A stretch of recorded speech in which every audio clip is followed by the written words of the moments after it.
Curiosity. What are you so curious about? Everything, Mr. Curiosity. Alrighty, folks, Mr. Curiosity has arrived, Joe Snedeker, and I have an insider today. It's the great Nikki Krize of WNEP. How you doing, Hi. girlfriend? How's it going? I'm happy to be here. Now, the first thing I want to say is before we even begin, your name sounds fake. I'm sure you hear that all the time. You got a fake name. There's no way your parents were Krize last name. What's that all about? It's not fake. And my dad told me, if you ever change your name, I'll be really hurt. Now, what do you if mean? you ever change Why? it. Because he said, because I know, he's like, well, I know a lot of TV people change their names. Right. And if you ever, because Krize, I used to get made fun of, oh, Nikki cries herself to sleep. Yes. But he said, yes. if you ever change it so it's not Nikki Krize, I'll be really hurt.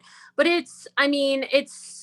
I'm German. We're from Yugoslavia. So it's from that neck of the woods. Yeah, I mean, you have to admit, and don't take this the wrong way, and I'm sure you've heard it before. It sounds almost like an exotic dancer name. It almost sounds like maybe a film star name in the dark alleys. You know what I mean? Nikki Krize. Well, who knows? I mean, previous life. It just sounds like a celebrity Hollywood name or an exotic. I love that name, but so on your birth certificate, does it say Nikki Krize? It says Nikki because my mom didn't like the name Nicole. Oh, okay. So, but Nikki- I always end up answering to the name Nicole because when I was in school, none of my teachers, everybody thought I was Nicole. So you heard this your whole life, though, that it sounds like too made up, too Hollywood, too contrived. Nikki Krize. I did. Nikki Krize. What about your dad? What's his first name? I want to see how that works for him. So my dad was Steven. Steve Krize. See, that kind of works. Steven Krize. Yeah. My sister's Julie. Julie Krize. I'm trying to think what would work better with Krize. Not that Nikki doesn't work. Nikki is perfect with Krize. It just flows, but it sounds too Hollywood and fake. I'm trying to think, how about Chrissy Krize? You know what I mean? Chrissy Krize. Chrissy Krize. Yeah, I'm sure with that. You know, with that name, though, you're right. Kids are ruthless in elementary and middle school. So my middle name is Milo. I got criticized for that my whole life. Milo. Now I like it and I embrace it. I love it. But anything that they can attack when you're in elementary school or middle school, they're going to do. So you got all the Krize abuse, right? I did. I always wondered how Milo came about. I didn't realize it was your middle name. Yeah, my dad was Milo and his dad was Milo. And I think they realized by the 60s when I was born that it's a bad name. So they just jammed it in the middle. They hit it in the middle. And they went with Safe Joe. But yeah, that's my middle name. But anyway, so you got, go cry, girl, cries, Nikki, cry yourself to sleep, cry, baby, cry. Yeah. Yeah. That's okay. Yeah, I've heard it all. It made you I'm over it. It made you a better, bolder person. It did. I'm over it. I love it. So where are you even from? What hospital were you popped out of? The Reading Hospital. Oh. Me and Scott Schaefer from Reading. I'm from right outside of Reading. I went to Muhlenberg High School. So actually, you probably knew of Channel 16, but that's right on the fringe. There's no WNEP coming in there, correct? No, there's not. We always got the Philly news. Right. And were you in touch with WNEP, like a Northeastern PA? What did you think of growing up? What's Scranton, Wilkes-Barre, WNEP, the Northeast? Did you have any preconceptions of all that or no? Honestly, I never even heard of it. Until I moved out this way. Until I moved to Hazleton, that was the first time I heard of WNEP. Get out of here. What a ripoff. My God. I can tell you stations in your area, WGAL, Lancaster. I can mention Philly station. So I know your area. How dare you not know our area? I'm angry now. Sheltered, right? No, I'm just kidding. So what, how about the parents? So you're born outside, what is the town you were born in, or where did you grow up? So I grew up right outside of Reading, Muhlenberg. Yeah, it's a nice area, Berks County, a Okay. lot different from where I am now, Union County. I think there's a lot more going on in Berks County. Public school? But public school, yeah. I graduated, I think 164. That was my class. I mean, that's borderline big. That's getting up there, right? Yeah. Yeah. And I'm trying to think, if you had your assortment of jocks and cheerleaders and nerds and band people and mean girls and cool girls, I'm trying to think, you probably, I'm guessing, you kind of floated in the middle of all that. You didn't really stick out in any one genre. Am I correct? Bingo. Yes. I was a floater. I really didn't. A floater. I really didn't fit in anywhere. I So was was kind of I. right in the middle of everybody. I'm with you. Floater's a good place to be. I was a floater Yeah. too. Yeah. Yeah. Not overly athletic, not overly anything. I don't see you as a mean girl. You don't even have that possibility. No, No. I wasn't a mean girl. You couldn't squish like a ice cream sandwich in some girl's head and laugh at her. You're not capable of that, right? Accidentally dumping soup in someone's lap at the lunch table. No, that wasn't me. Not quite. So when you were, may I ask what your parents did for a living and how many siblings you have, or are we getting too deep now? No, that's fine. So I come from a working class family. Okay. My dad worked in a factory. He did bar finishing, and my mom worked in retail. And now my mom is retired, and she takes care of a woman on the side. She, an elderly woman. She takes care of her. Well, they're that's good. Yeah. So, and I have one sister. She's younger. She's a couple years younger. She actually lives in Canada. Whoa, that's cool. I mean, that's bizarre right there to get up and leave the country. Come on. Yeah. She's an osteopath. Oh, excellent. Don't ask me to explain that. Well, like bone specialist? Yeah. Kind of like a chiropractor, but different. Right. Okay. And were you bossy to your younger sister growing up? You were the bossy older sister or no? I was. You say I like to be in charge. I like to be in charge. I know what I want. I'm very blunt. I'm very forward. Yeah. So you're the bossy older, and I hate to tell you this, but your dad wanted at least one son, you think maybe? And he got two girls on his side there. That's all right. Well, they thought I was going to be a boy. Okay. And they had a name picked out. It was supposed to be Eric. Oh, the name and Eric everything. Krize. So, but yeah, so he probably did want a boy. Well, that's like the unstated secret for most guys. Like, but then when you have the girls, you're like, nah, I don't need a boy because I have a daughter and she's the best. So yeah, don't. I was just kidding around. It's great having two girls. I love it. And you guys fought and you pulled each other's hair and you hated the way she dressed and she hated the way you dressed and you try to change, exchange each other's clothes. That didn't work. You tried to listen to the same music. That didn't work. You hated each other. Admit it.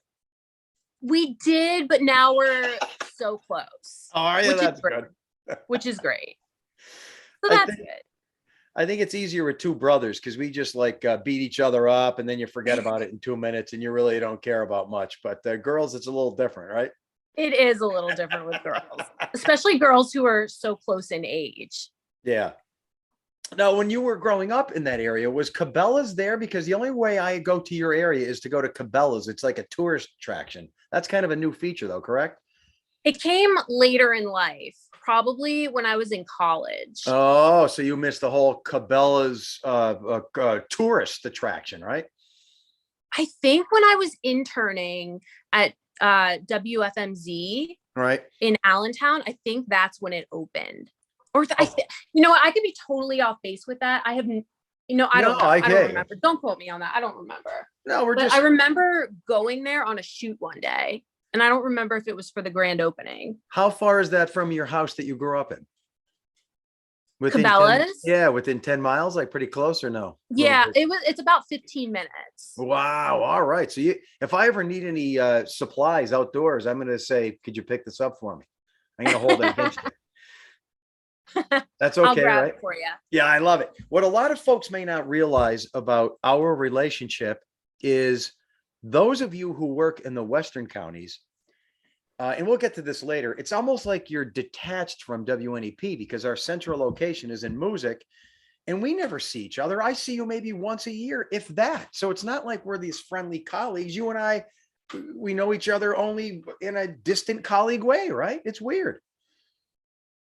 And people are constantly saying, tell Joe this, tell Joe that. And I'm Are like, they? I never see Joe. I never know, get to talk to Joe. They don't get that, right? Yeah, people don't get it. I know. People don't get it. And you guys used to be at the mall, and now where are you shoved? What's the deal? You have a new office somewhere? What's going on? Our office is our car. Oh, see how and that's just in the last few months, right? Mm-hmm. We'll get to that later. We'll get to that later. Car. Okay. We'll get to that later. I got to stay on an arc or I get off course. I'm Mr. We go off topic too much. Yeah. All right. So you're in elementary school. You got a funny last name. You got a sister. You got loving parents. No, I mean that with all due respect. No, I know. And all right, when you were like 9, 10, 11, are you talking into your brush? You're trying to be an actress. You want to be an anchor. When did that hit? So when I was in 6th grade, I was doing the morning announcements in middle school. Okay. We had an AV club and I really enjoyed that. And I thought, this is what I'm going to do. And then I found out, well, you can actually get paid for this for a living. So then I just kept doing the morning announcements in middle school, high school. I did a little interview segment in high school. And then I went to college and I did it in college too. So you're one of those lucky people. You pretty much knew when you were a junior, senior in high school, like this is what I'm going to go into, correct? Yeah. Oh, that's pretty cool. And did you embrace it when you did go to college? Were you like loving those courses, taking in the information, glowing off of the information, just excited by it? I did. And I did the TV station when I was in college. I went to Shippensburg University. But then after I graduated from college, it was weird because I said, I don't know if I want to do this anymore. And whoa. We can't miss those college years. What do you like in college? Are you part? I mean, Shippensburg actually within what? An hour drive of where you grew up, right? Did you commute? What's the deal with that? It was 2 hours. So 2 hours. Okay. A little farther than I thought. Okay. I'm sorry. Yeah. So I lived on campus. It was that perfect distance that my parents couldn't just drop in whenever they wanted to. Yeah. I could go home if I really needed to. So it was, 2 hours is a good distance. So did you cry that first month at college? You missed home. You hated your dorm roommate. You hated the bed. You hated the cinder block walls. It was too stressful, too much to handle. You cried. Nikki Krize became the crier. Nikki Krize just cried every day. Yeah, so you did. Yeah, right. Oh, you did it then, or did you? I don't know. No. You loved it? I loved it. I loved every second of it. It was the best time of my life. Get out, really? Yeah. I wish I could go back to it. I live in Lewisburg right now and I see the kids at Bucknell University and they make me feel so old, but I'm thinking, I wish I was them right now. There's a movie called The Breakaway, I believe, and it's a college town. And there are these guys who work in a factory and kind of have dead end jobs. They're cyclists. So I know that.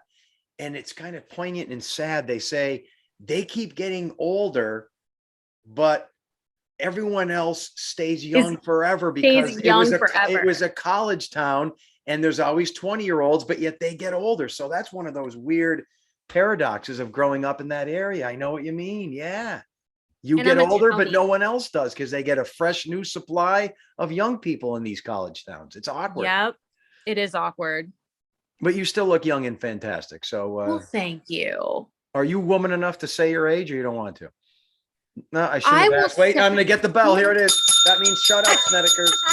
Shut up. Say it. Shut up, Snedeker. Just say it.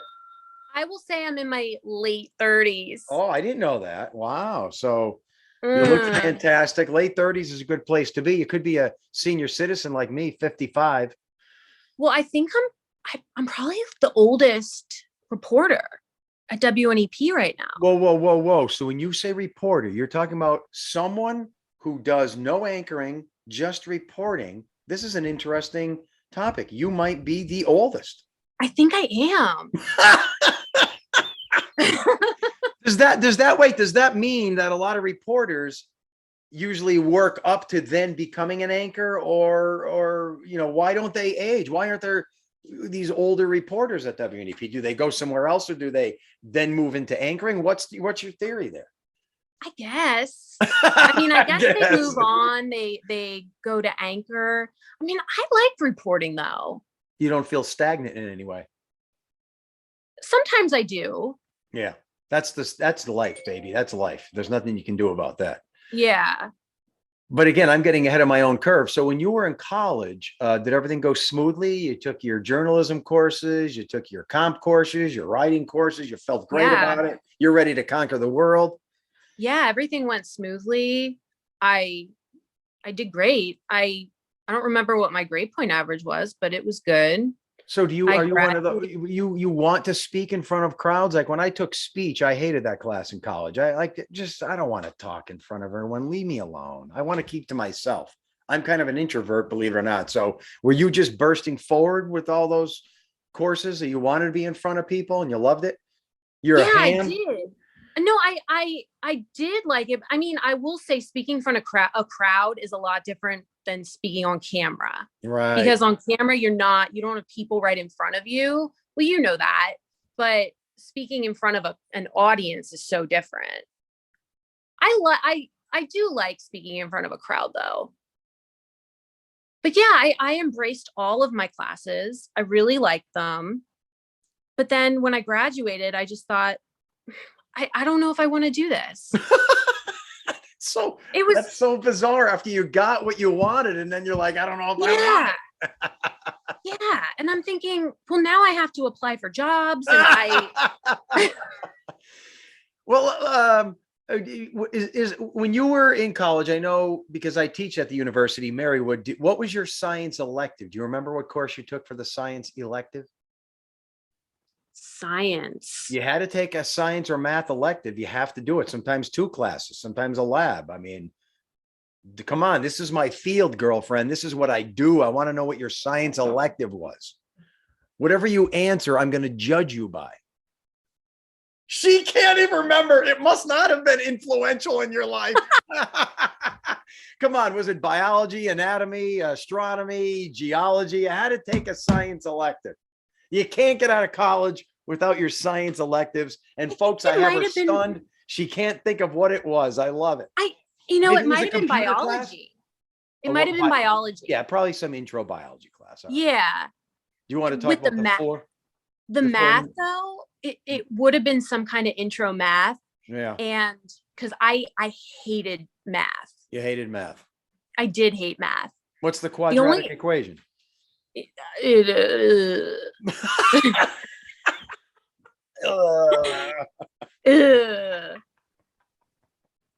I minored in speech, and I was a couple of credits short of minoring in German. Oh, okay. So you're a language arts girl. You're a language arts expert. Yes. But yet when you get out of college, you're like, oh, now what? Did you think radio, TV, writing, periodicals, internet work, website development? What were you thinking with this degree? Well, I wanted to be a reporter. That's all I ever really wanted to be. But then I thought, you know what? Maybe I don't. Maybe I'm just going to take a few months off and just live at home. So you did that. You came back home to your parents. Your dad, he's making bar finishes. Your mom, she's still working retail. And there you are wanting to go back in your old bedroom. Yeah. And I was working at Red Lobster at the time, waitressing, making a ton of money living at home. Stop right there. So how far is Red Lobster from the house you grew up in? That's you go back home after college and there's a 5 local minutes. 5 minutes. Yeah. And but when you were a senior in high school, and I'm sorry, when you were a senior in college, were you sending out those resumes and not getting responses? Were you applying to all these jobs and not getting anything? Or did you come home and like, oh yeah, I guess now I have to get a job. Oh, what the heck? I'll go to Red Lobster. I don't understand how that happened. I don't either. Looking back on it, I don't either. I think it was a little bit of laziness. Oh, because I had friends applying, and I'm thinking, should I be applying right now? I really don't want to. I really don't feel like it. And then I moved back home, and I was like, oh, I have these resumes, because that was when we had our resumes on DVDs. Yeah. Or no, on VHS tapes too. Oh. And you had to mail them out. Whoa. And then I just didn't do it.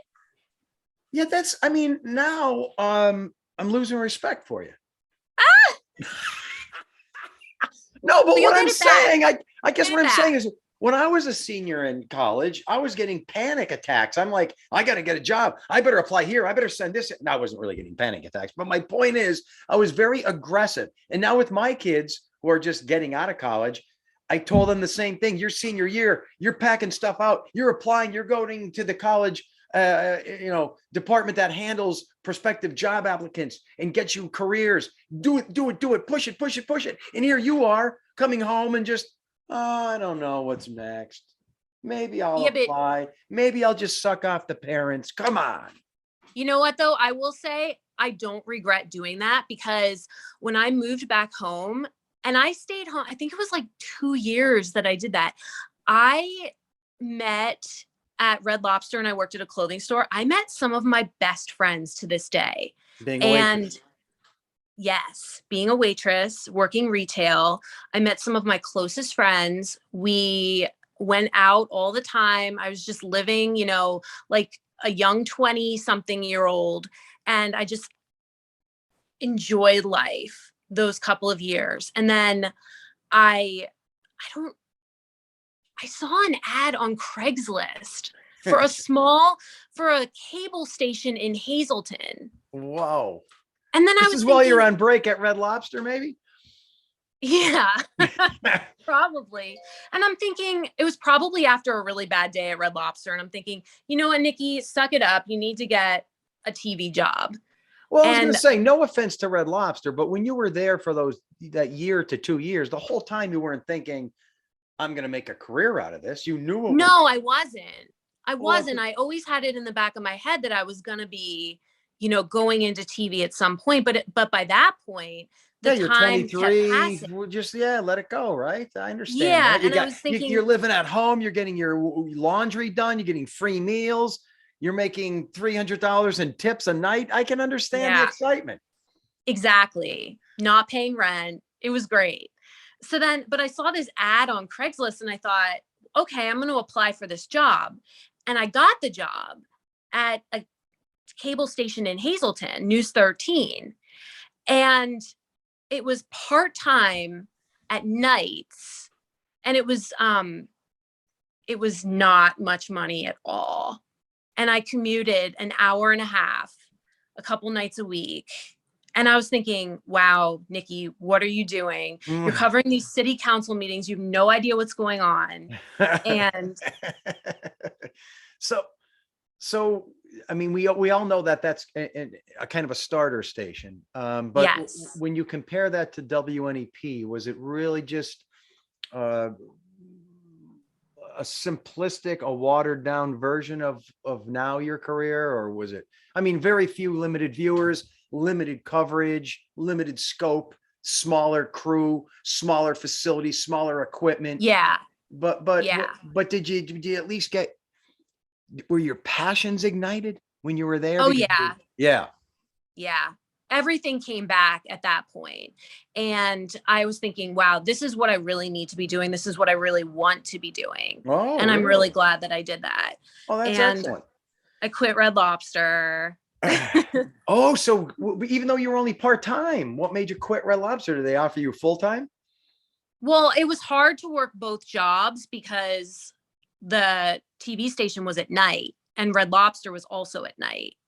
Oh, so you had to make a choice. You're like, I either got to give up those tips and dive into my future career, or stay here in the money and go nowhere? So the money went from like here to here.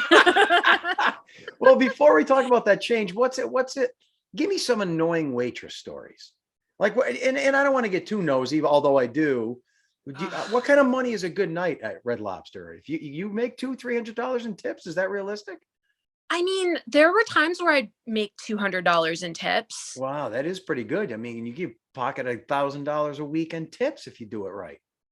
They had this thing called Lobster Fest. Right. And the meals would be, I mean, they had really expensive meals. So I could end up getting like $50 in tips from a table. When there would be Lobster Fest going on, I'd make hundreds of dollars a night. This was pre-pandemic, of course. Right. That's pretty good. But now I kind of BS'd my way through working at Red Lobster because I don't eat seafood. And they would say, "Oh, how's this? Oh, it's wonderful." And what? And then liar. I know. Liar. And then people would at Red Lobster, sometimes they would say, "Oh, can you crack my crab legs for me?" Like to the waitress. And I would say, "No, I'm allergic to shellfish. I can't do that." Good comeback. And then I'm not allergic to shellfish, so I don't know. But it was a good experience overall, huh? It was. Can't you dealing with all kinds of people?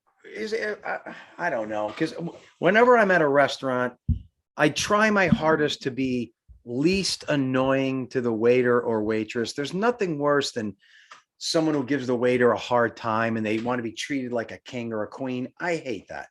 Like, "Oh, I only want 7 ice cubes and you gave me 12, or this lobster dish is a little like, stop it." I go in, I don't complain. I try to make it as easy as possible. Are most people in the middle, or are there a lot of annoying people, or what's the deal with that? Most people were like that, but we're like what, complainers? No, not complainers. Oh, okay. But there'd be people, and we would recognize these people who would come in, and they would come in and they would find something wrong. It could be anything. Yes. And they'd get a free meal, and they know how to work the system. These people are dirtbags. Yes. And then they wouldn't tip. Oh, and no. So no one would want to wait on them. But we think Putin is a bad person. These people are bad people. I mean, who would do that? Who treats other human beings like that? I know. And if they're at your table, there's nothing you can do. You just got to go, "Oh, here we go." Right? You can't. You got to smile. You got to smile and nod and go on with your night. That had to be tough. It was tough. Could we stereotype?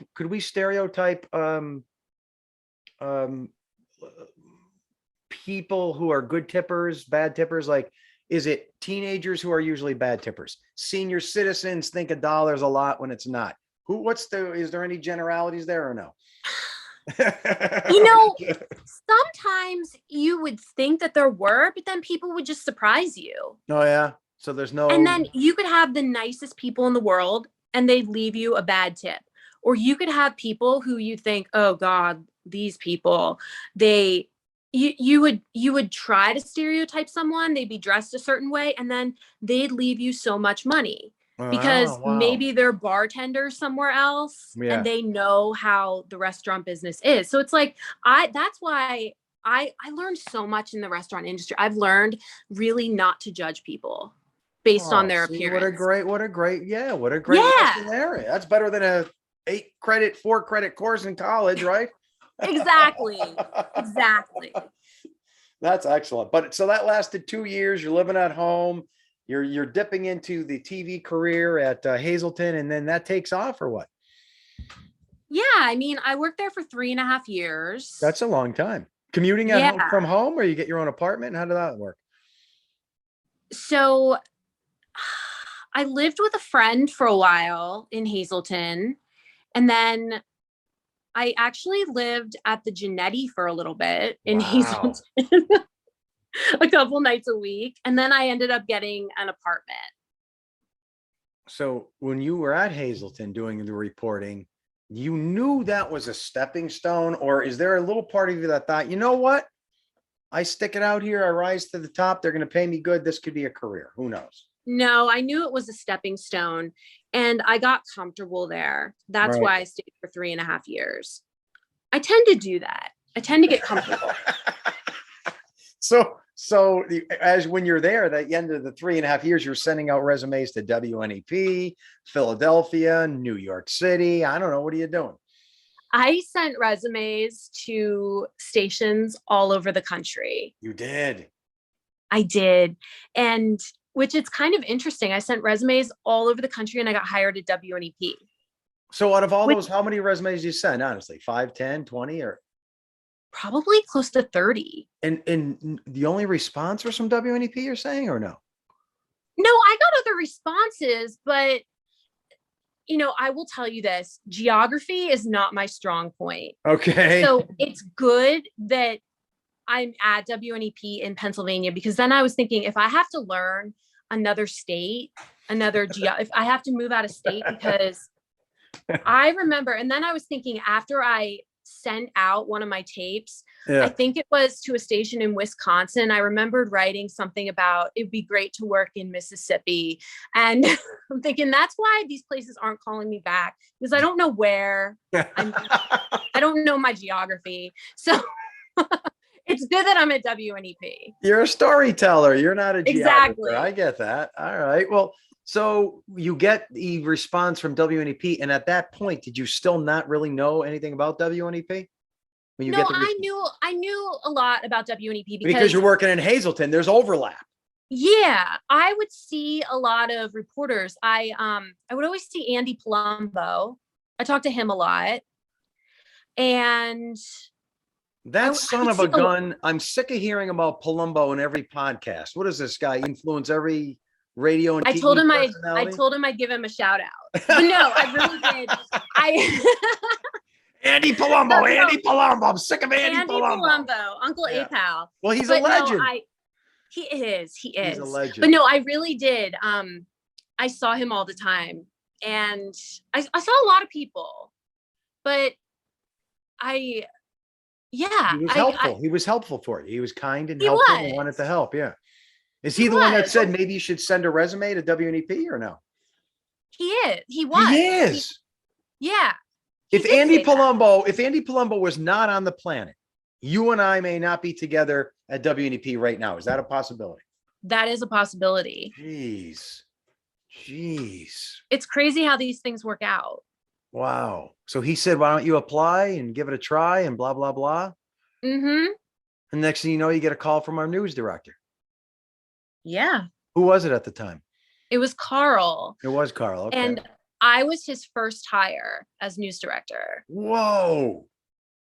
Now, when you sat down with Carl for the interview, was it like nerve-wracking? Was he friendly? Did you think this is what I need to do? I need to be here? Did it seem like you got it? What were the vibes? Were you thinking about lobsters? No lobsters. It was good vibes. I remember meeting people in the newsroom, and I remember talking to people, but I wasn't as nervous and as intimidated as I think I would have been knowing people after I got hired. Oh, because you didn't even know enough to be nervous. Yeah. Right. Because, talking, if that makes any sense. It totally does. Sometimes that's the best way to go into things, right? You don't you know so little about something, you don't know how you should feel. That's beautiful. Right. I recommend that. Yeah. So I found out, actually, it was a long couple of weeks, and he called me and told me I got the job. I actually applied for the Scranton position. Oh, so 2-3 weeks passed and you're thinking, I didn't get it. Yeah. And they called me and said, we're going to do a little shuffling around. We're moving our Central Pennsylvania reporter, which was Stacy Lang. We're moving her to Scranton, and we're going to put you in Central Pennsylvania. I said, all right, that's fine. At the mall. Yeah. And how far would that have been from where you were living at the time? Do you remember that? About an hour and a half. Oh, so that's still, you're thinking, oh, no, do I want to commute? Do I want to have to move again? You're probably thinking. No, there was no question. You were going to move. Yeah. No, okay. They said, you're going to be working with this guy, Tom Durant. And the legend Bill. I said, here we go. Yeah. So I've been working with Tom. And now, for those listening, Tom Durant is your photojournalist. This guy is he's a good dude. He's full of opinions and life. He's zesty. He's different. What else? Come on, help me out. He has this really tough exterior. Yes. But he is the nicest person you will ever meet. I know. And he has helped me. He's helped me with, I think, 3 moves now, because I've moved to different apartments since I've been here. He helps me with whatever I need. He's a good dude. And he's got a great laugh. Good. Could you do his laugh? He's got a great laugh. He's gonna kill me for that. Yeah, he's got the best laugh around. I love. He does. Yeah, he's a good, very knowledgeable man. Very knowledgeable. I don't know what I would do without Tom. He has helped me with so much. That's excellent. I always tell him he's my best friend, and he's just like, he's a guy's guy. He doesn't want to hear that. I feel the same way. Exactly. He was on a couple of Gojo bike rides with me, and I know his power and his abilities and his knowledge. He's a great guy. He is. So you've been working where you got that job. That was what year when you were hired at WNEP? 2011. Whoa, November. You're 10 plus years in? I know. Oh my God. Crazy, right? I think so. That's a long time. You're a veteran. It is. Yeah. But now are you known all through your area as the Western Counties girl, right? I mean, people see, I think when you have this division at WNEP, like a Western County person, we used to have a Pocono person, they see you as like theirs, like you're our, almost like a state rep in government. You're like their rep. Like, let's go to Nikki because she's ours and she's going to help us, right? I think some people see me like that. Yeah. They contact me and say, can you help us with this? I think so. So if you were offered, if someone said to you right now, I want you to come to WNEP, move to the Scranton area, be one of our main anchors and leave reporting, and you're going to come to the station every day and you're not going to be a Western Counties girl anymore, would you do that? I love reporting, but I mean, if you say main anchor, okay, I mean, who's going to turn that down? I don't know who would turn that down. Yeah. Okay. All right. So you do kind of maybe yearn for anchoring in the future. Could be in your future. Yeah, I think so. Are you seeking bigger markets, or you don't want to say? I don't know. I mean, I used to always think that I was, but now I'm thinking it's overrated. Yeah, I really like being here. I like the people that I work with. I like the area. So I don't know. I guess never say never, but I do really like this area and I love WNEP. I'm not just saying this either. I feel the same way. Love WNEP, love the area, love the people, love the seasons, love the topography, love the attitude. I love everything about it except January and February, which I hate winter, but everything else, everything else. I know. I love. I know. That's how I am. I'm with you. This is great. And I've been all over the country. This is a great area and I'm proud to be a part of it as you are. So here you are. What's a typical day for you? Do you want to tell the people? Do you wake up at what time? You comb the hair, brush the teeth, and you're out the door? What happens every day? So I wake up I've been getting up a little earlier lately because I just got a Peloton. Ooh. So I've been getting up and riding in the mornings. So are you on one of those group rides and there's some guy going, come on, you can do it. Come on, you can do it. Come on, just 10 more minutes. Just 10 more minutes. You can do this. Yeah, I know. That's how they are. I would just go click, you're done, sir. But I'm different. So you get up, you're exercising the Peloton. You know, I just want to say to the Peloton people, the real world is so much better. Give it a try. Get a bike. But it's too cold for the real world right now. I bike all year round. You dress right, you can do it. Okay. And then there's not some guy going, come on, you can do it. You can listen to a podcast. It's even better. Listen to this one. Yeah. All right. So you're out, you're exercising, you're up. And then what time are you beginning at WNEP? Well, since we don't have an office to meet at, Tom picks me up in the mornings. So he usually picks me up around 9:30, 10 o'clock. Right. And then we go about our day. We go wherever our first shoot is. we better educate the public who's listening to this. So for years since your career started, we had an office in the Williamsport Mall. Is that what it's Yeah, called?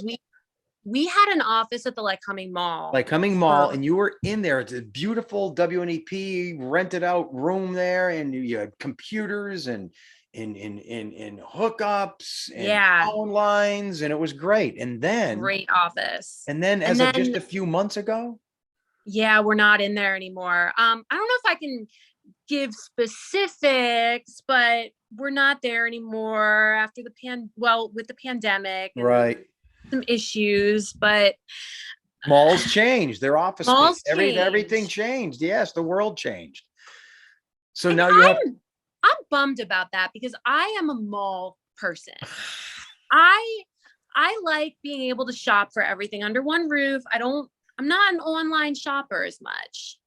Nikki, I feel the same way when I go to malls now, the ones that aren't thriving and they're like ghost towns, and there's some guy selling baseball cards there. And what used to be the Chess King is now some homemade pine wood facility. It's sad. It's sad. It's almost like when you see a ghost town or images of a town that was thriving and now it's just empty buildings. It's sad. It's sad. It used to be such a great thing. You can spend a whole afternoon there, and I'm not a shopper. It felt alive. And now it's gone. I know. They better come back. I hope so. I feel like in a couple of years, like maybe like 10 years or something, it'll be like, oh, there's this new thing. You can shop in person under one roof. It's called a mall. You heard it here. That's what's going to happen. I always think that's funny you bring that up because I think of that too. I think of the reverse of the way life happened. What if there was always Amazon, right? And people bought everything online. And then there was this new concept where you can actually go to a place and see things and touch them and put them on and try them out in a whole building filled with stuff. And you can interact with people. They'd be like, oh my God, this is the greatest thing ever. And it would be the new thing. It's going to happen. But now the reverse seems like the new thing, and it's bad. It's bad, bad, bad. It's going to happen. I think so. Unless the future, it's going to all be, because I have kids, only in their teens and 20s, and everything is online. Their friends are online. Their dates are online. Their jobs are online. I know I'm the old guy here, but it's not normal. I know. All right. Anyway, so now you're working online because you don't have a physical building to go in, right? Yeah. Yeah. We're just okay. You get to do some work at home. You can say you're working and you're really not. You're at home shopping on Amazon. I can watch TV. And say you're working. Yeah, I watch a lot of TV. Not while you're working, just so we make not while I'm working. If the bosses are listening, no, not while she's working, on her breaks. All right, so that's your typical day. You get a story, you get Tom Durant, you meet up, you go places, you shoot, you edit, you sit in a car, you come back home, you file stories, you type and write for hours and hours, and then boom, it's on the air. That's exactly my day. Yeah. And sometimes these are stories of death and destruction. Other times it's uplift and inspiration, right? You never know what you're going to get. You never know what we're going to do. It's different every day, which is why I love this job. Because I can't do anything every day. So do you ever think about the lobsters burning in the hot water, or no? That's gone from your life? I try not to think about it. That's terrible. Yeah. Poor lobsters. Yeah. To stick them in hot water like that. I don't care how cerebrally limited they are. You just don't burn something alive. No. Did they scream ever? I didn't go back there for that part because I didn't want to hear it. Because they did scream. Apparently. It's terrible. I'm telling you. Here's what's going to happen. I'm going to make another prediction about the future. In another 100 years, people are going to look at our time as all of us being horrible people for harvesting and killing animals, for treating cows and chickens and fish the way we do. You know why? Because in the future, they're going to be able to grow meat genetically on scaffolding. And instead of growing an animal and killing it, you're just going to grow meat and leave the animals alone. And there's not going to be any pain and suffering. This is a horrible time we live in, and I don't like it. But yet I'm the first guy to have a cheeseburger. So I'm a hypocrite. Same. I hate myself. Same. I love cheeseburgers. But I don't eat lobster. I love cheeseburgers too. But if someone said, go in that field, slit the throat on that cow, cut them up and eat them, I'd be like, no thanks. I'll have some lettuce. But if someone else does it and it's just packaged and given to me, I'll eat it. I hate myself. I'm a hypocrite.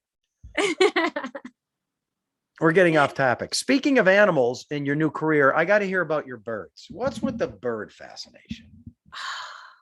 So I live in an apartment and I'm not allowed to have dogs. Okay. So did you grow up with a dog? I grew up with dogs. We always had labs growing up. Oh, and we also had a parakeet. And I said, whoa, stop right there. So you're growing up, your parents have dogs, but all of a sudden, who gets a parakeet? Your mom, your dad? How do you just get a bird? Yeah, just the family got a parakeet. Why? Did the kids ask for it when you were little or something? Our cousins had a parakeet. So obviously, if our older cousins had one, we wanted one too, my sister and I. So we got a parakeet. How old were you when your parents got that bird, or you got that bird? Like 10 maybe. Okay, so we're young. That influenced your life. Now you got into birds. Yeah. So I was thinking, now 9 years ago at this point, I was thinking, I really want some kind of little pet. I don't want a fish. I'm not a fish person. It's great if you are. Fish aren't real pets. They're not. Yeah. So I thought, I really want a bird. So I don't know where to get a bird because the ones at the pet store, they didn't really look, I don't know. You know what I'm trying to say? So I'm trying to think of just capturing one outside, or you didn't even consider that? I didn't consider that, but now that you say it, it's a good idea. No, it's not. All right. So I got Cinnamon after covering a murder at work. How? It was left in a scene or something? No, because I was looking for someone who maybe had cockatiels. And had cockatiels. Oh, cockatoo. Okay. I don't even know what that is. Well, it's the kind of bird that I have. A cockatoo? Cockatiel. That's different They're from smaller. a cockatoo. So there's a cockatoo and then there's a cockatiel. Yeah, the cockatiels are smaller. They're a little bigger than parakeets. They have the little feathers on their head. Okay, this bird talk is boring me. Not that you're boring. I don't mean, no, I didn't mean it that way. I mean, I don't like birds, but I like you talking about them. Keep going. So I was at covering a murder for work. Right. And a very nice woman said that we could use her house to use her bathroom because we were out there all day. So I was using her bathroom and she had birds. So I said, where did you get your cockatiels? And she said, oh, there's this lady. She has cockatiels. So she gave me her number. I called the lady and that's how I got Cinnamon. Did she have a bunch of birds? Yeah. Was she a crazy bird lady? I don't think she was. Not as crazy as me. And then you got this one bird. Yeah. And you fell in love with it immediately? Yes. Now here's where I want you to be honest. And this, I admit this is my ignorance flowing forth. Okay. Okay. I have a dog, Jet. Everyone knows dogs are social, they're smart, etc. I've had dogs, I've had cats.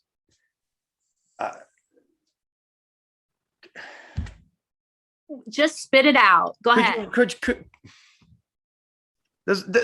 Could you connect with a bird? Does the bird, if you were replaced with me at your house or some other woman or man, would the bird even know? Be honest. Oh, yeah. No. Oh, yeah. What? The birds? This bird doesn't love you. Oh, my God. The birds love, the one. It's just a bird. Not just a bird. Not just a bird. They have little feelings and they have little hearts. And the one, she doesn't leave my side when she's out of the cage. Sugar. I call her my Velcro bird. She's constantly attached to me. And if Tom Durant came in there, would the bird be attached to him? No. It wouldn't? It knows you as you are its companion. Yeah, they know my voice. They know. Yeah. I don't believe I know it sounds silly, but they have feelings. They have their people. They get attached. Well, you ever hear of stories of farmers who they raise cows and pigs? They give them names. The kids play with the pigs, and everybody knows the end of the story. The cow and the pigs must die. They're harvested. And I'm always surprised when I hear these stories from farmers, like they can raise these animals, become friends with them, especially pigs, which are very intelligent creatures.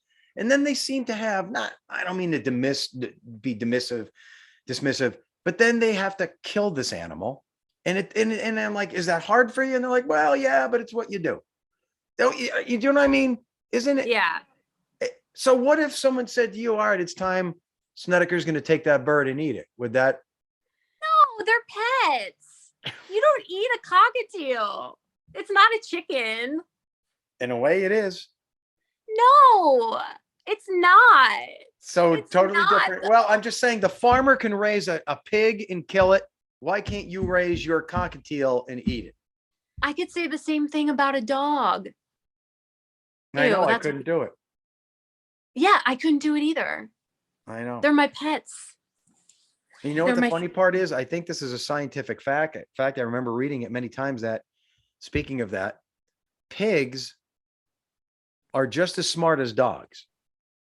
But just because they look ugly and they have a different lifestyle and they roll around and have smushed faces, it's no problem for us humans to do what we do to pigs. But yet, if someone did that to a dog, you'd be in jail. Right. And it's all cultural because they are equivalent creatures. One we choose to murder and the other one we choose to not, but yet they're the same under the universe's eyes. Why are us humans like this? I don't know. What I'm saying is your cockatiel is much like the chicken sandwich that Andy Palumbo is going to have for supper later today. Oh my God. No, the birds, they imprint on people and they do. So do chickens. But they get attached. But do chickens talk? No. I want you to raise a chicken and see if you can become attached to it. I'll talk to my landlord, see if he'll let me. I'm sorry for getting off topic. So you have, what's this bird's name? Well, I have two. I have Cinnamon and Sugar. Is Sugar just as emotional and caring and connected? Yes. Yeah.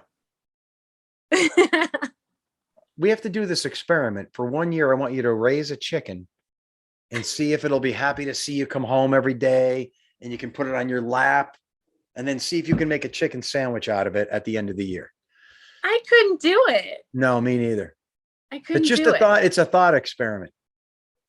Yeah. I don't know. I couldn't do it to a lobster either. But yet there you were collecting your $200-300 in tips every night off of the blood of lobster. You didn't have any problem doing that, did you? Well, you know. Nikki, this has been a great conversation. I hope you liked it as much as I did. It's been fun. Are there any final thoughts before we wrap this up? You know what? I think we covered it all. I think we did too. I think you do a great job. I'm a big fan and I appreciate you spending time with us. Your listeners and viewers and fans are going to want to hear this and they hope they got to know you a little bit better. And if they need to know anything more, want to contact you, you want to give out your email or anything, if they have a story or whatever. Are you on Twitter? Are you on Facebook? You're all over the place. Well, I am. You know, I said for my New Year's resolution, I am going to post more on social media. You know how many times I posted on social media? How many? Maybe 3. I don't know. Just not your thing. Just not your thing. I'm so bad at it and I want to be good at it and I'm just not, but I'm going to be better. Right. Okay. Now people want to see your, I'm not a big social media guy either. I wasn't, but they made me at WNEP and now I kind of like it because their theory is we're public figures and they want to see what we do every day. They want to see our dogs. They want to see what we eat. They want to see where we vacation. Why not? It helps the business. It does. I think I don't know. I said I'm going to post every day in 2022. Yeah, I think I posted 3 times. But you can be found. You can be found where? Nikki Krize WNEP on Facebook. Okay. I think it's Nikki Krize WNEP on Instagram and Twitter. Excellent. Yeah. Is Cinnamon nearby you right now? Yes. Let's see I'm that. gonna get bird. him. Let's see that crazy bird. Here she goes. She's walking down the hall. She's entering a new room. She's now showing us the bird. I'm looking at her hair. And there it is, everybody. You can only see this if you watch the YouTube video, but could Cinnamon talk or anything now? Say hi. Say hi to Joe. Tell him how pretty he is. I'll give you this. Cinnamon is a good looking bird. Could you? There's Sugar. There's the Sugar too. All right. Cinnamon and Sugar. Sure better than having two lobsters on your arms, right? Yeah. All right. Cinnamon, Sugar, Nikki, thanks for the time. Thanks, Joe. I'm going to end this with the Tom Durant laugh. You want to join me? 3, 2, 1. Peace out. Thanks for everything. Thank you. Bye. Curiosity. What are you so curious about? Everything, Mr. Curiosity.